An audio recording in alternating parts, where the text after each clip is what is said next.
Olá, sejam bem-vindos! Hoje vamos falar de algo que faz parte do sonho de muitas mulheres: casamento. São tantas as opções: casar na igreja, casar em um espaço de evento super moderno, casar em casa, na praia, no campo. São tantas opções, não é verdade? Mas foi pedido em casamento e agora o que fazer? Hoje vou ajudá-las com perguntas reais. Primeiro de tudo, foi pedido em casamento, depois que contou para as amigas, você vai chegar com muito cuidado em casa e vai fazer uma lista de convidados. Calma. Se você tem o sonho de casar na praia, no campo, como eu acabei de falar, esse sonho vai se tornar realidade e vamos colocar os pezinhos no chão e trabalhar com a logística. Então a primeira coisa é a lista de convidados. Você vai seguir da seguinte forma: fazer uma lista com todos os parentes da noiva, do noivo. Depois, na sequência, vem os amigos mais próximos e os parentes de valor sentimental. Depois, alguns amigos mais distantes, os agregados, né, vamos assim chamar, que são aqueles namorada do amigo, por fim. E seria muito importante uma lista de crianças, ok? Por que tudo isso é importante? Porque para decidir a que lugar você vai casar é legal, até porque isso vai interferir, vamos falar muito do financeiro hoje, no preço. Então quando você chega no local já com um número de convidados, você já consegue desenhar, saber até o tanto que você vai gastar. Tendo essa lista de convidados, a gente já consegue traçar o perfil do seu casamento. Se a sua lista de convidados deu entre 10 e 40 pessoas, nós estamos falando de um micro wedding. O que seria isso? É um casamento bem intimista. Se a sua lista de convidados deu acima de 40 até 60 convidados, estamos falando de um mini wedding, um casamento um pouquinho intimista, mas com um pouquinho mais de parentes, né? Alguns sites falam que mini wedding, que é o casamento mais intimista, é até 100 pessoas. Não é verdade, porque uma festa que passa de 70, 80 pessoas, você já tem um número de recepcionista, de brigada, né, de staff, como a gente diz, bem grande por trás. Então você tem quase esse mesmo número de pessoas trabalhando no buffet como o número de convidados. Então já não é pequeno. Até porque, eu vou dar um exemplo de São Paulo, de grandes capitais, como São Paulo, Curitiba, Rio de Janeiro, os maiores buffets, os melhores, eles só começam a atender casamentos acima de 70 convidados. Então, se a sua lista ultrapassou 70 convidados, você já tem uma festa tradicional aí, moderna. Vale lembrar que geralmente quando os noivos têm uma média de uns 30 anos e faz essa lista enxuta, como eu acabei de falar, a média de convidados é entre 80 a 120 convidados. Vale lembrar que agora eu vou dar uma dica preciosa.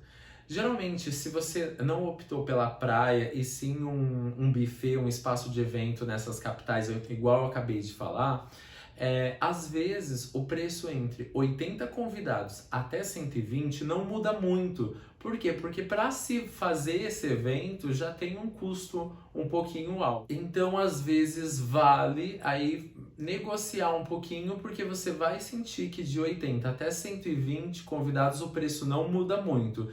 E para afirmar o que eu estou falando, dessa média de casamento, que a gente fala de um casamento de médio porte, é só jogar no Google que você vai ver a média de valor super fácil. Então, tendo essa listinha na mão com o número de seus convidados, se são 40, 60, 80, 120, 200, você começa a poder escolher o lugar onde você quer casar. Então, se você tinha o sonho daquele casamento na praia, você vai começar a pesquisar. Como? Da seguinte forma: joga na internet e já começa a ver fotos e referências. Geralmente os casais que passam a escolher mais de 5 a 8 lugares acabam escolhendo no primeiro. Então eu não aconselho, e os maiores especialistas de cerimônias de casamento, recomendo que vá até no máximo 5 espaços.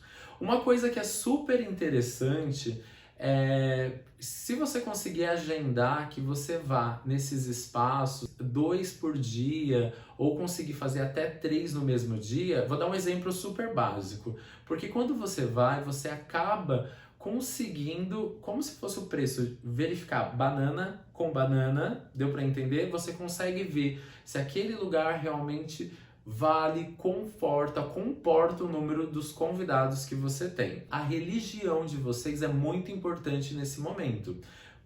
Muitas famílias optam e a noiva às vezes escolhe casar em uma igreja tradicional, tanto a católica como a evangélica. Você vai procurar a agenda da igreja católica. Para escolher o cerimonialista, o que vale? Empatia total. Voltando a falar da parte da igreja, olhe a agenda das igrejas. Aí, agora vamos falar em questão de data. Como definir a data do seu casamento? Então vamos lá.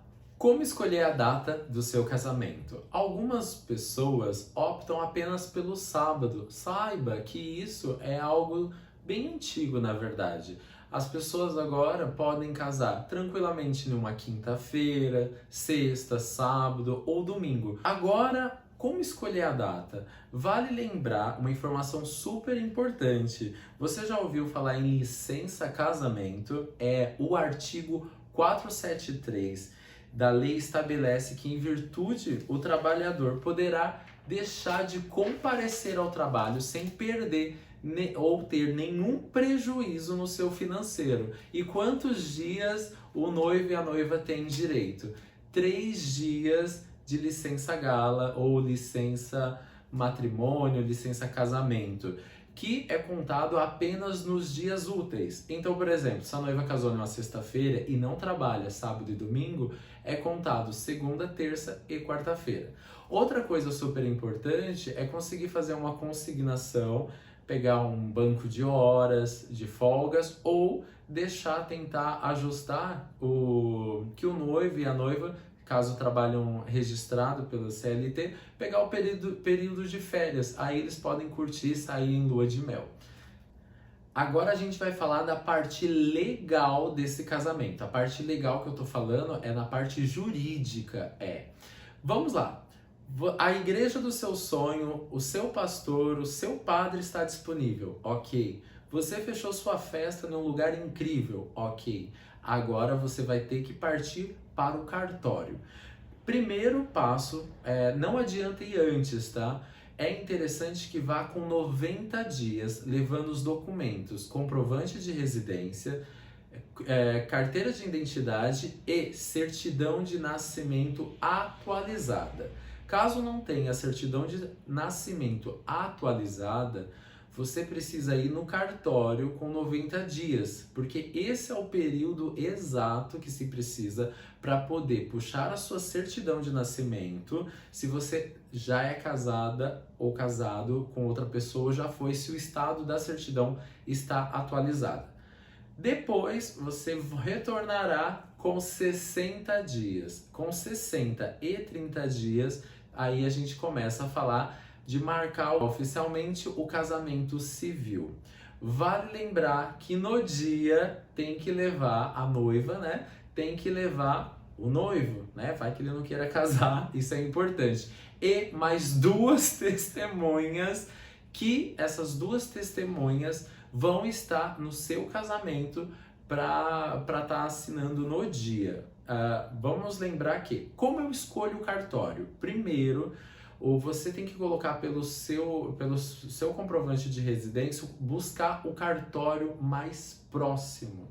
Por quê? Porque é assim que funciona, e ver as datas que eles têm disponível. Tenho vontade de que o juiz de paz vá até meu espaço de eventos. Ok, saiba que o preço é um, saiba que o preço é outro se você for casar no civil. Se optar em ter um casamento civil, eu sugiro que você não faça a loucura de casar de manhã no civil, à tarde para a noite no seu espaço de eventos ou na igreja. É muito cansativo, tá? sugiro que escolha um outro dia. Algo muito importante, quando você for com o noivo naquele prazo de 60 e 30 dias antes, você tem que já chegar, é o momento que você precisa discutir primeiro com o noivo se vocês vão ter um casamento de separação total de bens, parcial de bens, ou se vão adotar o regime de comunhão universal de bens. Porque o cartório é tudo muito rápido. Então, imagina, você chega lá, fala que vai marcar o dia do seu casamento e na hora que a pessoa que vai marcar vai prescrever isso, precisa preencher esse dado e você ainda não discutiu com o noivo. Então, discutiu, meninas, no bom sentido, tá? De já ter resolvido essa questão. Pensa, até porque se você opta que o juiz de paz vá até o local da cerimônia do seu casamento, ele vai firmar e vai ditar isso na hora que estiver regendo a cerimônia. Então, ficaria desconfortável os dois travar e começar a discutir aquilo nesse momento, ok? Recapitulando, foi pedido em casamento, conseguiu fazer uma listinha de convidado, fechou aquela data tão sonhada na igreja, fechou o espaço de eventos que você queria, antes mesmo do cartório, vale lembrar que é bom começar a já pensar no convite. Ele expressa muito da personalidade dos noivos. Quer saber mais? Entre em contato com a gente e fica atento aos próximos episódios, porque vamos falar sobre chá de lingerie, lista de convidados e muito mais. E por hoje é só, Fábio Arcanjo, e como eu sempre digo, é com você, Fábio.